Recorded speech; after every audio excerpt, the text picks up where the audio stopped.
Winter is a great time to practice how to draw trees, and in this video I would like to show you a method that is not too difficult even for beginners.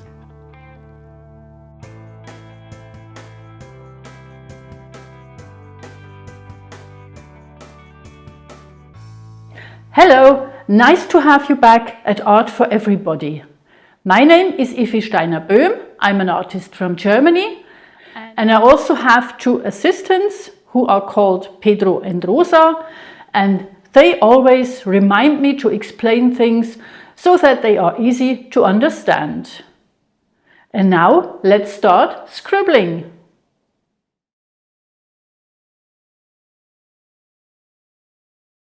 The scribble method is absolutely simple. You can use a pencil or a pen, whatever you like. I'm using a ballpoint pen today. And you simply do now what lots of people do when they are on the phone or maybe even when watching TV, namely simply making circular movements with a pen. Big, small, pointed, round, and sometimes points in between. And that's actually all. What you can do is you can maybe practice beforehand to make some places a little darker, but that's it.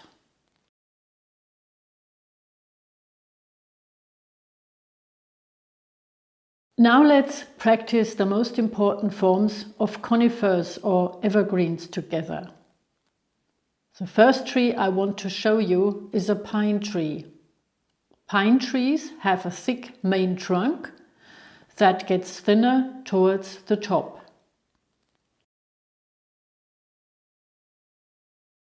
From this, the branches grow relatively straight outwards in all directions. Important is that the ends of the branches then hang down a bit.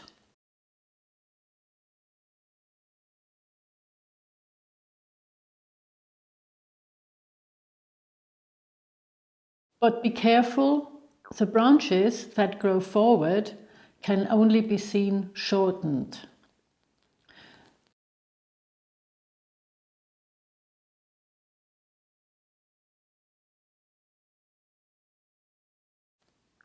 And an important feature also is that the needles grow upwards.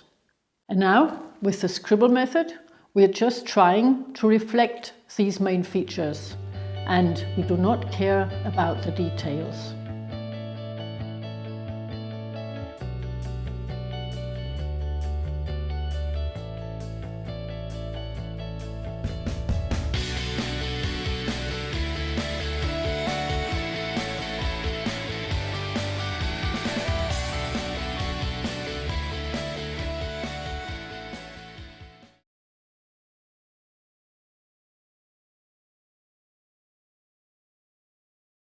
The second tree is a spruce.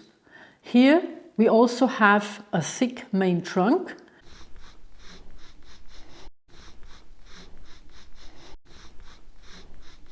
from which relatively thin branches hang sideways downwards. A very important feature with the spruce is that the branches become larger and larger downwards in a stair-like manner, and also that the needles hang downwards.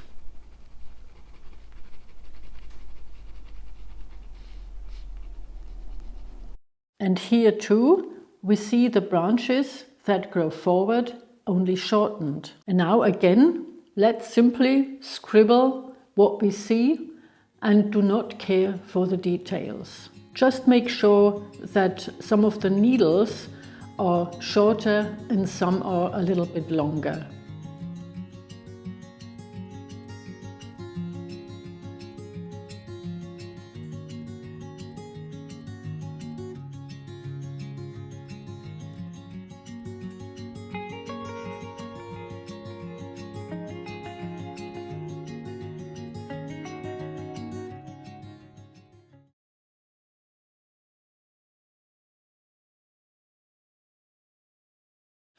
The third conifer is a juniper. And here you can't see the main trunk because the branches and the twigs grow upwards very tightly along the trunk. And this creates the typical shape.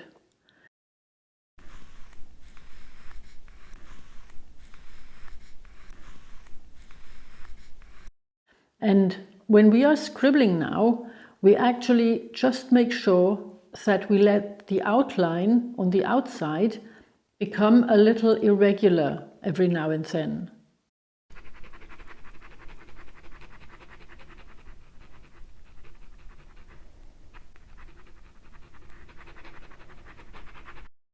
And also that we have lighter and darker areas where the branches grow.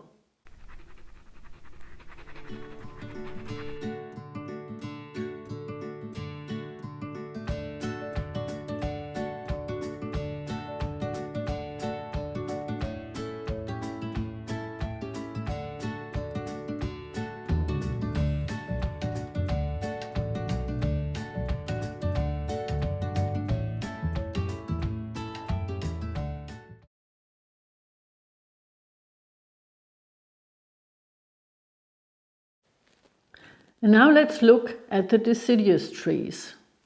The first tree I chose is a walnut tree because the branches and twigs behave very irregularly here, and as a result we also have a very irregular silhouette.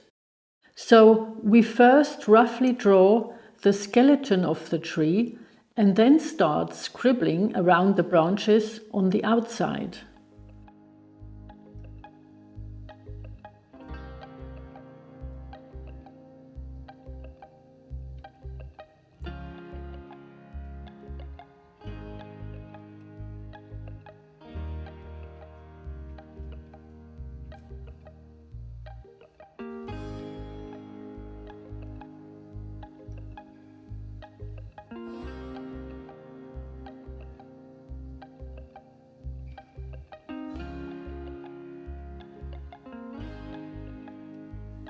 And make sure that you always scribble inwards into the gaps so that the foliage also creates a sort of irregular silhouette.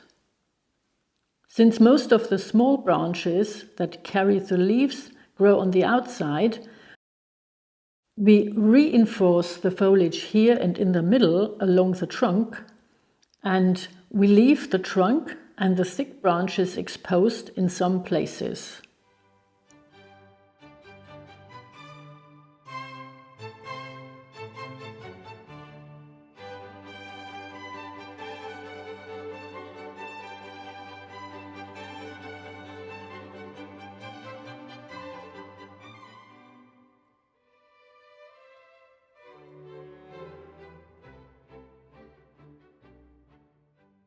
And at the very end you can use dots here and there to indicate very small leaves.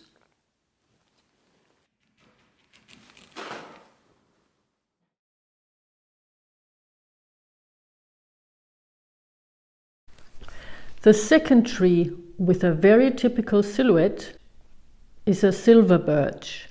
Here we have a slender trunk from which thin branches grow outwards.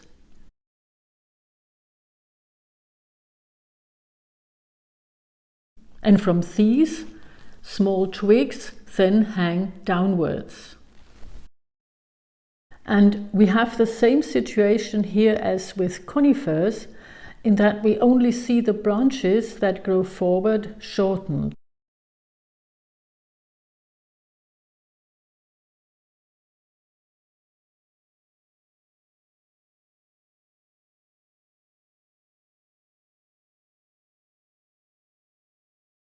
Here too, we sketch the skeleton of the tree and then scribble the foliage around the thin branches.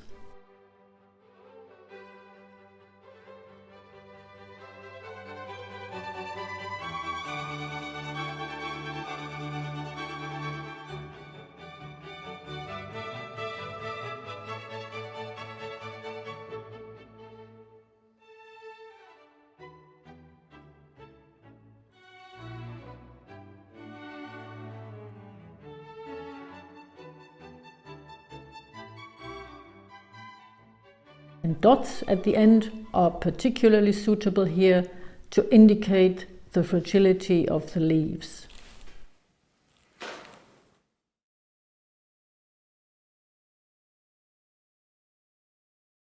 The last tree is a linden tree, where we have the problem that the foliage grows so thick that you can't see the skeleton.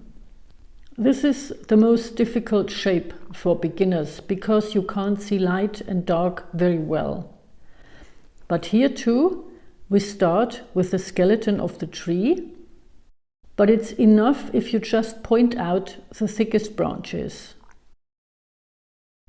And now, when scribbling, you have to pay particular attention to making sure that the silhouette, which actually looks like a linden leaf, is still a bit irregular.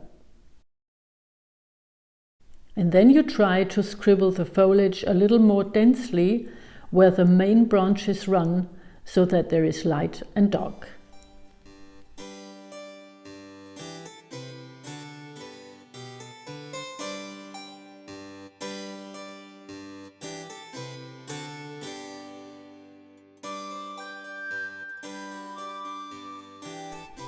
And with this, I have come to the end of my video. I hope I could give you some useful inspiration, and I'm looking forward to seeing you next time. Until then, have a very good time.